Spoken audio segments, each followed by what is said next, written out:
Bonjour, bienvenue dans cette capsule sur la complétion de carrés. La complétion de carrés est une technique qui va nous permettre de factoriser des trinômes pour lesquels ça pouvait être difficile de passer par somme-produit. Des exemples pour que somme-produit soit difficile, soit parce que les nombres sont très grands. Dans ce cas-là, si on veut faire un produit, trouver deux nombres dont le produit vaut 4000 quelque chose, ça rend somme-produit difficile. La complétion de carré va pouvoir être une alternative. Également, si jamais les nombres sont rationnels, donc sur des décimaux, des fractions, on ne peut pas passer par somme-produit qui fonctionne en fait beaucoup mieux avec des entiers. Donc, si notre trinôme a des fractions ou des décimaux, la complétion de carré va être une bonne technique à utiliser. La complétion de carré va s'appliquer sur des trinômes, donc qui sont habituellement de cette forme-ci, un certain nombre de fois x2 plus un terme en x plus un terme constant, a, b et c étant les coefficients qui prennent évidemment des valeurs numériques habituellement. Donc, regardons un exemple de la technique qui commence par quelque chose de connu, qui est une mise en évidence simple, mais une mise en évidence forcée du coefficient A. Le coefficient A est donc le coefficient du x2. Donc, dans ce cas-ci, c'est le 3. On est obligé de faire une mise en évidence du 3 et de laisser ce qui reste dans la parenthèse. Et ce, même si les trois termes ne sont pas nécessairement des multiples de 3. Donc, on ne regarde pas si on peut faire une mise en évidence en regardant s'il y a un diviseur commun. On regarde le coefficient du premier terme et on fait une mise en évidence forcée. Ce coefficient-là, c'est sûr à 100% qu'on le met en avant de notre parenthèse. Et là, dans ce cas-ci, tout arrive juste. On va avoir x2 moins 54x divisé par 3 va donner moins 18x et moins 189 divisé par 3, si on fait un petit calcul mental, on obtient moins 63.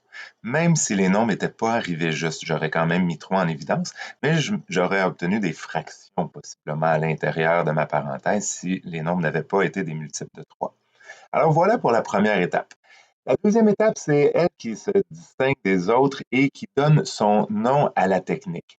Il faut en fait construire un trinôme carré parfait, d'où le nom complétion de carré, dans le sens où on va essayer de compléter un trinôme carré parfait.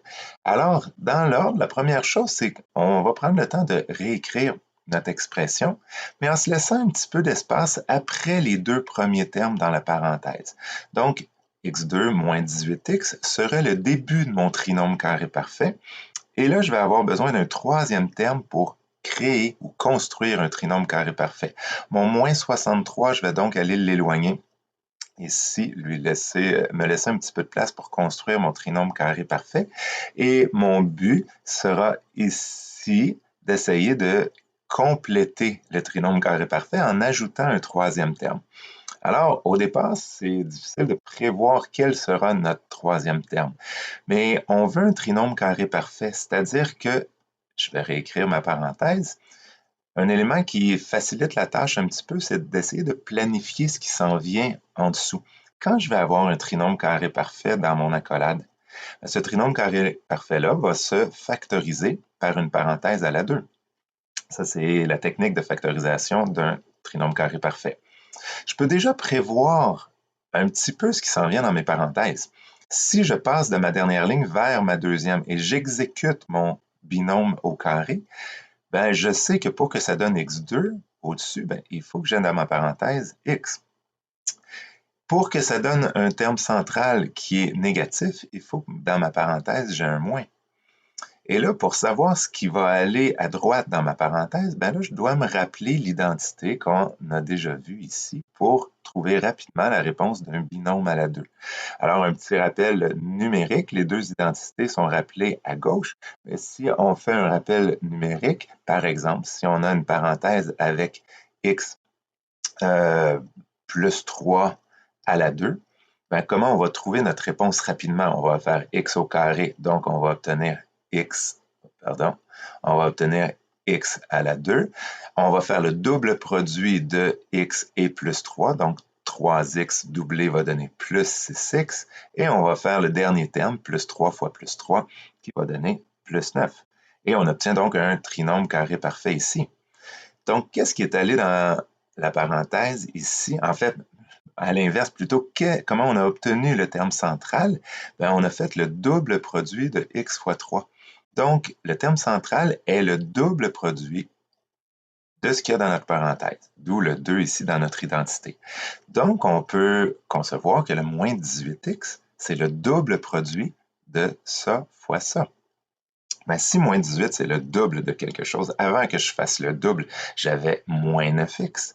Donc, il faudrait que ce qu'il y a dans ma parenthèse donne moins 9x. Donc, ça vient me dire que ce que je dois avoir, c'est moins 9 ici dans ma parenthèse, une fois que ma factorisation sera faite. Et si je valide, je fais le produit de x fois moins 9x, je double, ça donne moins 18x, mon terme du milieu est bon.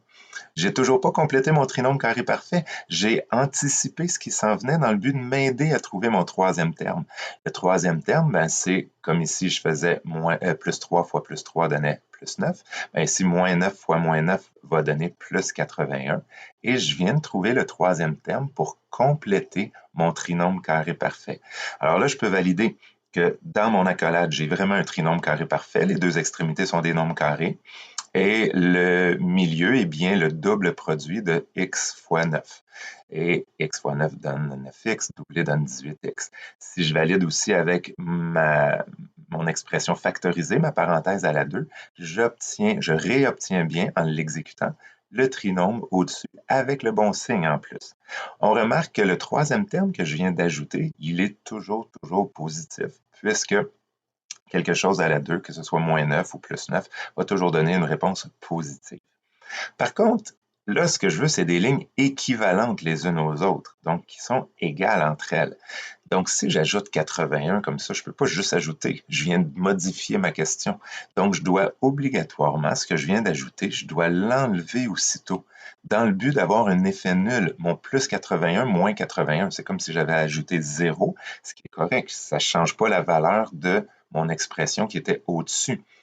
C'est quoi l'avantage d'avoir ajouté 81 et de l'avoir enlevé? C'est que j'ai créé un trinôme carré parfait et donc j'ai pu le factoriser. Par contre, il y a un bout dans mon équation dont je ne me suis pas occupé. Toute cette partie-ci qui n'était pas dans l'accolade orange n'a pas été utilisée. Donc, moins 81, moins 63, si j'exécute ce calcul-là, ça va me donner moins 144. Et j'observe quelque chose de nouveau qui est, cette fois-ci dans la parenthèse bleue, une différence de carré. Une différence de carré, c'est aussi une technique qu'on a déjà utilisée, qui se factorise de la façon suivante, qui est rappelée à gauche. Alors, comme j'ai une soustraction entre deux expressions dont la racine carrée arrive juste, ben, je pourrais factoriser mon expression ici à l'aide de deux parenthèses. Et la différence de carré, c'est toujours la même structure. Dans une des parenthèses, j'ai une addition. Dans l'autre parenthèse, j'ai une soustraction. Je dois venir mettre à gauche la racine carrée de ce qui était à gauche. Donc, ma racine carrée va venir annuler mon exposant. Il va seulement rester x moins 9. La réponse de la racine carrée du terme de gauche se place dans les deux parenthèses, toujours à gauche. Et ce qui était à droite de ma soustraction, la racine carrée donne 12. Mon 12 va venir se placer à droite dans chacune de mes parenthèses. Les petites parenthèses orange sont facultatives. Si je les mettais ici, ce serait évidemment bon. Par contre, si je ne les mets pas, ça ne change rien au calcul puisque ma parenthèse ne subit aucune opération devant. Pas de soustraction, pas de multiplication devant les petites parenthèses orange. Donc, pour faciliter mon calcul suivant, là, je ne suis pas obligé de les mettre ici, mais ce n'est pas une erreur du tout de les mettre. Par contre, ce qui serait une erreur, c'est de ne pas retranscrire au complet son expression qu'on est en train de factoriser. Entre autres, le 3 qui était devant la grande parenthèse bleue ici.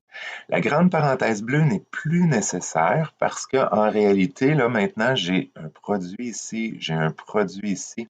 Donc, il n'y a pas de distribution là, de mon x3. Maintenant que j'ai que des multiplications, je fais les multiplications dans l'ordre qu'elles sont présentées. Je peux aussi changer l'ordre, mais l'important, c'est de se rappeler qu'il n'y a pas de flèche là, qui se distribuerait dans les deux parenthèses. Le x3, donc je le laisse factoriser en avant de mes deux parenthèses. Tout ce qu'il me reste à faire, c'est de simplifier au maximum l'intérieur de mes parenthèses. Donc ma réponse finale va être x et moins 9 plus 12 va donner plus 3. x moins 9 moins 12 va donner moins 15, donc je vais avoir x, pas moins 15, mais plutôt moins 21 plutôt, ici, et je vais avoir mon expression factorisée au maximum. Dans chacune de mes parenthèses, je ne peux pas factoriser davantage, donc j'ai terminé ma première complétion de carré. Alors, j'espère que c'était clair pour vous. Voilà.